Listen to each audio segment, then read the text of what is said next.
ចាក្នុងសប្តាហ៍ណាចាអញ្ចឹងឈានចូលមកដល់ខែតើបងអូនគិតពីយើងប្រឡងសប្តាហ៍ចូលមកខែតើបងអូនមានអារម្មណ៍យ៉ាងណាដែរពីការសប្តាហ៍នោះអ្នកគ្រូខ្ញុំមានអារម្មណ៍ថាភ័យ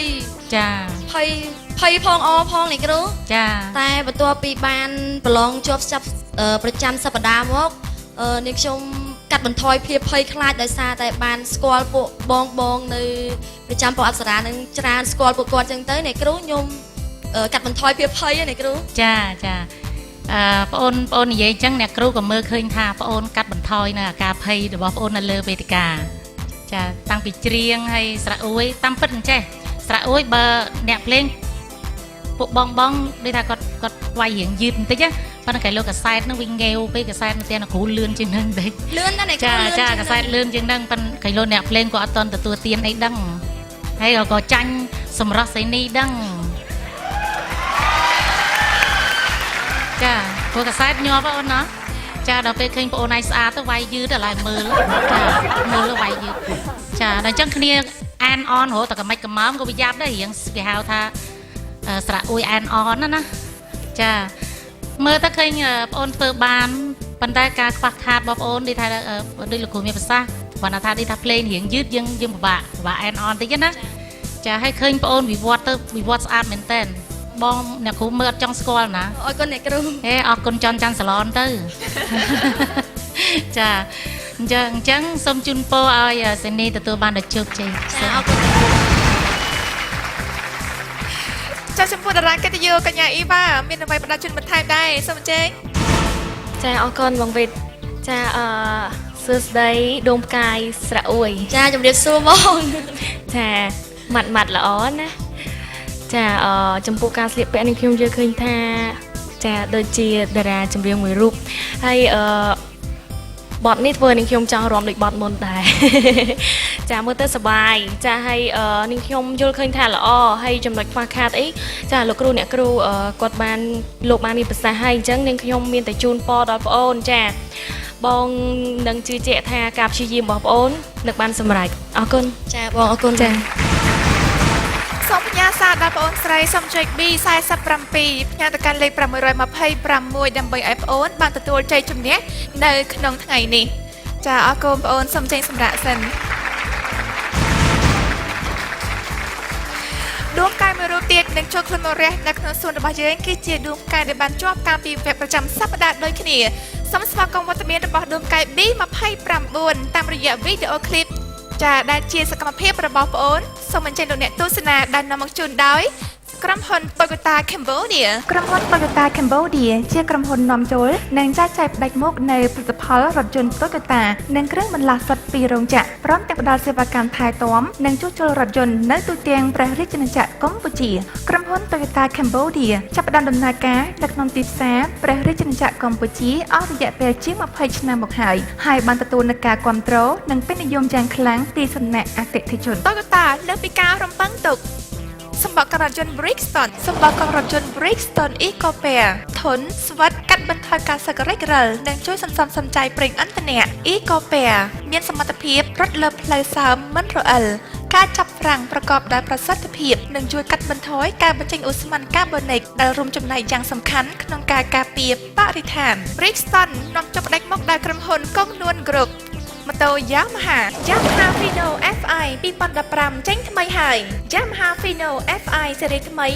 2015បានរចនាឡើងយ៉ាងល្អឥតខ្ចោះសម្រាប់អ្នកស៊ីវិល័យសម័យថ្មី Fino FI ស៊េរី2015មាន3ជម្រើស Fino Premium សាមញ្ញតែទាន់សម័យ Fino Fashion ពណ៌ស្រស់ឆើតឆាយនិងគួរឲ្យស្រឡាញ់ Fino Sport សកម្មហើយទាន់សម័យនិយាយពីម៉ូតូដែលទាន់សម័យនៅកម្ពុជាគឺមានតែ Yamaha Fino FI ស៊េរី2015ដូចនេះតើអ្នកណាដែលទាន់សម័យបំផុតនៅទីក្រុងនេះគឺអ្នកដែលជិះ Fino ថ្មី Fino ថ្មីអារម្មណ៍ថ្មី Yamaha Rev Your Heart ចាមុននឹងលោកអ្នកទស្សនានៅប្រវត្តិរបស់ដួងផ្កាយ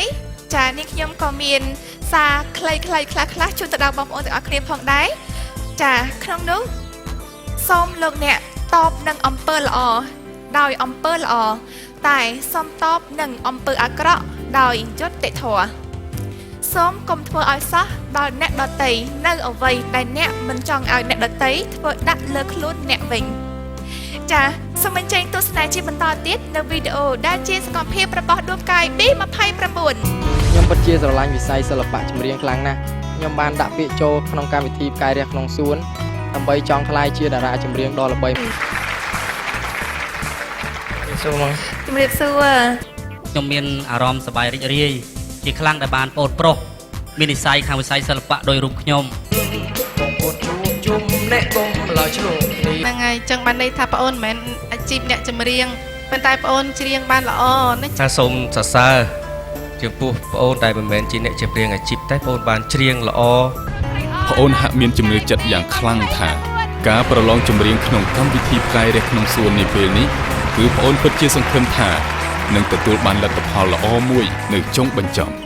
ស្រុកយើងអ្នកសំពោលថ្ងៃបុណ្យបងប្អូនជុំអ្នកកុំឡើយឆ្លងគ្នា ប្អូនមានក្តីបំណងធំពីរនៅមុនពេលដែលឡើងបង្ហាញមុខនៅក្នុងកម្មវិធីនេះនោះគឺឱកាសចង់ក្លាយជាតារាចម្រៀងអាជីពទាំងវ័យក្មេងនិងទី2ចង់ទទួលបានប្រាក់រង្វាន់ពីកម្មវិធីនេះផងដែរប្អូនប្រឹងប្រែងឲ្យអស់ពីលទ្ធភាពដើម្បីសម្រេចនូវគោលបំណងក្លាយខ្លួនជាតារាចម្រៀងម្នាក់នាថ្ងៃអនាគត គឺខ្ញុំនឹងខិតខំប្រឹងប្រែងឲ្យអស់ពីសមត្ថភាពដែលខ្លួនខ្ញុំមានដូច្នេះខ្ញុំបញ្ញានឹងសន្មតថានឹងធ្វើឲ្យបានដើម្បីទទួលបានជ័យលាភីនៅវគ្គនេះមិនឃើញចូលវីអូនមក ចាយ៉ាងណាដែរការតាំងចិត្តក៏ដូចជាសកម្មភាពដែលដួងកាយ B29 បានចាបង្ហាញជូនលោកអ្នកតាមរយៈវីដេអូឃ្លីបនៅពេលនេះសូមស្វាគមន៍បងអូនណាដល់វេទិកា ជម្រាបសួរបង ចាជម្រាប ជម្រាប សួ សួរ រ លោកគ្រូអ្នកគ្រូជម្រាបសួរបងអេវ៉ាក៏ដូចជាទស្សនិកជនទាំងអស់ដែលមានវត្តមាននៅទីនេះផ្ទាល់ក៏ដូចជានៅតាមគេថាផងដែរ ចាបានឃើញនៅសមត្ថភាពដួងកាយរបស់យើងទាំង3រូបនៅខាងដើមហើយចាយល់ឃើញថាសមត្ថភាពរបស់បងអូនយ៉ាងណាដែរបើធៀបជាមួយនឹងពួកគាត់ទាំង3នាក់ វគ្គនេះមើលទៅសិតតែខ្លាំងខ្លាំងអញ្ចឹងបងអូនអត់ហ៊ានថាប្រកាសថាខ្លួនឯងយកជ័យលាភីបានហើយសង្ឃឹមបានប្រហែល 50% បង 50% ចាចុះចំពោះការហ្វឹកហាត់របស់បងអូនយ៉ាងណាខ្លះដែរបន្ទាប់ពីបានជាប់ប្រចាំសប្តាហ៍ហើយ បន្ទាប់ពីបានជាប់នៅវគ្គប្រចាំសប្តាហ៍គឺខ្ញុំទំនេរពីការសិក្សាតែងតែហាត់រៀនច្រៀងរាល់ថ្ងៃបង ចាអរគុណសូមជួបអ្នកផ្ដល់កម្លាំងចិត្តជូនដល់បងអូនមានមិត្តភ័ក្តិក្រុមគ្រួសារ បាទបង ចាជម្រាបសួរទាំងអស់គ្នា បាទខ្ញុំបាទសូមជម្រាបសួរបងស្រី ចាបងប្រុសត្រូវយ៉ាងម៉េចជាមួយដួងកាយរបស់យើងដែរ បាទខ្ញុំបាទគឺជាបងប្រុសរបស់ប្អូនខ្ញុំបាទ ត្រូវជាបងបង្កើតណាបង បាទបងបង្កើត ចាចំពោះបងប្រុសថ្ងៃនេះគឺជាវគ្គប្រឡងប្រចាំខែតើបងនឹងផ្ដល់ជូននៅប័ណ្ណពិសោធន៍ក៏ដូចជាចាផ្ដល់នៅកម្លាំងចិត្តអ្វីខ្លះជូនដល់បងអូនរបស់បង បាទថ្ងៃនេះគឺជាថ្ងៃប្រឡងប្រចាំខែខ្ញុំមានអារម្មណ៍សប្បាយរីករាយកាលពីខែប្រឡងប្រចាំសប្តាហ៍នោះគឺខ្ញុំសប្បាយរីករាយដែលបងប្អូនខ្ញុំបានប្រឡងជាប់ប៉ុន្តែនៅប្រចាំខែនេះខ្ញុំមានអារម្មណ៍សប្បាយរីករាយហើយក៏អ្នកប្រឡងទាំងអស់នេះសិតតែអ្នកខ្លាំងទាំងអស់ប៉ុន្តែខ្ញុំសង្ឃឹមថាបងអូនជឿជាក់ថាបងអូនទទួលជោគជ័យចុះហើយក៏សូមណែនាំបងអូនបន្តិចគឺច្រៀងនេះមិនមែនចេះតែច្រៀងទេដំបូងគឺតាំងអារម្មណ៍ឲ្យបាននឹងណោ បាទបង ទី1ទី2បទចម្រៀងត្រូវចាំបរោលបានច្បាស់ទី3សម្ដែងកាយវិការឲ្យរស់រវើក បាទបង បងសង្ឃឹមថាជោគជ័យបាទអរគុណ បាទអរគុណបង សូមផ្ញើសារដល់បងអូនសូមចុច B29 ញ៉ាំទៅកាន់លេខ626ចាសូមអញ្ជើញទស្សនានិងដាក់បន្ទុកទាំងអស់គ្នា